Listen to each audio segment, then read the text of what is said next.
My name is Alicia Wright, and I have strong opinions on vampires. If I was gonna make just a 2-step guide to writing a good vampire OC, I would start with step 1, make a rude gesture at the folklore fun police. Step 2, approach like literally any other character. Okay, I will be serious. I did include the word good in the title. First of all, you see all that classic vampire literature and folklore everyone with strong opinions about vampires keeps going on about? Yeah, you can ignore that. I mean, yes, it is helpful for you to read it, because knowing your genre is useful to know what has and has not been done, but you're under no obligation to plagiarize Dracula. I will say that again. You are in no way obligated to plagiarize Dracula. You are not. Look, if it needs to drink blood, it's a vampire. If it wants to drink blood, but doesn't, it's a vampire. That's really all I and most of folklore cares about.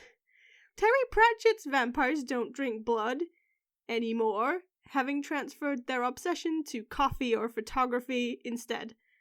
Tell me to my face that Terry Pratchett's vampires aren't good enough for you. I mean, if you don't like Terry Pratchett's work, that is your right. But even so, the most basic form of vampire, the Revenant, didn't always drink blood. It sometimes just climbed into bed and throttled people to death. And if you're thinking, but Terry Pratchett's vampires burned in the sun. It's a proper vampire if it burns in the sun. And if it doesn't, it's not. Well, I see your definition of proper means vampire traits seen in movies. You know who doesn't burn in the sun? Dracula. In the book, Dracula can go out in the sun, it just takes away his vampire powers. Which makes that scene in Hotel Transylvania where Dracula's flying in the sun as a bat and burning wrong twice. But that's okay. It's okay to be wrong. About Dracula, I mean. Dracula can also climb up walls like Spider-Man, and you can stop him getting out of his coffin by putting a rose branch on it. If Dracula's not a good enough example for you, somehow magically, Carmilla and Lord Riven, both literary vampires that predate Dracula by decades, can and do go out in the sun. Folklore vampires won't die, it usually just makes them vanish if they're spirits, or drop down motionless where they are, if they have a physical body. But they don't die, like when it's midnight again, they're back. So, yeah. Incidentally, usually the time bad things come out in folklore is midnight, not simply when it gets dark, and they disappear at cockcrow, not necessarily when the sun comes up. Other skewed folklore stuff, the stake isn't to kill vampires like it is in Dracula and other stuff, it's to pin them to the ground so that they can't get up. The same with why you chop their head off and put a lemon or earth in it, or bury them upside down. It's to confuse them and get them to bite on something else or make it so they can't walk around and find you. Basically, Bram Stoker did whatever the heck he wanted, and so should you. So Alicia, how the heck do you write a good vampire OC? Surely you can't just do whatever you want. Fine. But a list of traditional vampire strengths and weaknesses and which ones your character does and doesn't have is of no help to you. I would say it starts with your vampire's role in the story. Are they a good guy or a bad guy? A protagonist or a side character? Are there other vampires or magical beasties? What role do they play? Your vampire should have strengths and weaknesses, same as anyone else, but just because their weakness is overconfidence, crippling self-doubt, or, oranges instead of burning in the sun, doesn't make them dreadful automatically. Maybe they don't like wolves. Maybe they like birds. Maybe they don't like bats. Maybe they like cats. If your vampire is a protagonist, then giving them a list of strengths the length of your arm, but having them surrounded by humans who can't compare, and can never help except by being a blood bag, and human antagonists who have little means to fight back and never present a challenge, that's gonna come off badly. If your vampire is perhaps the only vampire on the side of some puny humans, who nevertheless have developed some means to fight the super scary vampire overlords threatening them, that's okay. They should complement their allies, not outshine them constantly. Their list of strengths isn't such a handicap for the bad guys when the bad guys have the same powers or more, and the protagonist and their friends are outgunned.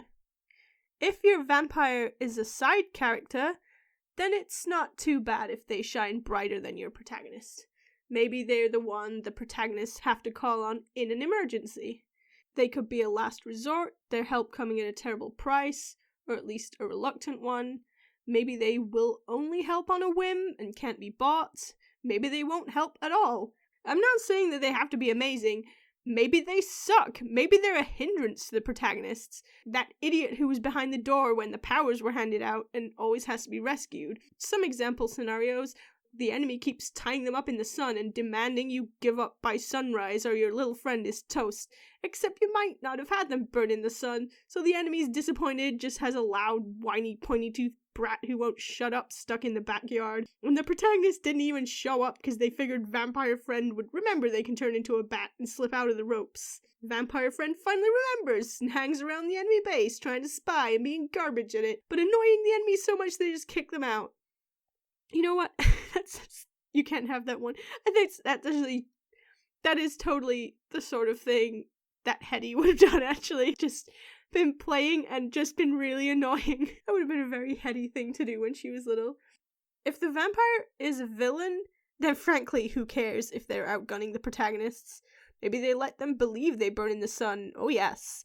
But then, just as the protagonist grasps the curtains and yanks them aside, they turn to see a triumphant grin instead of a little pile of ash, and then they get tackled through the window, because this jerkface has super healing powers, and a little broken glass won't bother them.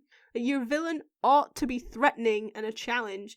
If not they themselves, then the army, minions, or political influence they've built up around them. Maybe their only power is mind control, and once you're bitten, you can't resist. They don't have that pesky, you have to be invited in weakness, so you better sleep with a crossbow. Balance is the most important thing about it. Apply the same thought you'd apply to any other type of character, and don't get hung up on how many traditional points they score. They could be traditional to the core, but you somehow find a way to mess it up. You could make all the problems happen at night, or maybe sun cream gives them total immunity, or just make the antagonists useless non-threats, and it wouldn't matter if they had a list of traditional traits as long as you're armed. Just approach it like anyone else, and stop being a folklore snob, and just everyone together now with me make a rude gesture at the folklore fun police. Please just have fun with your writing.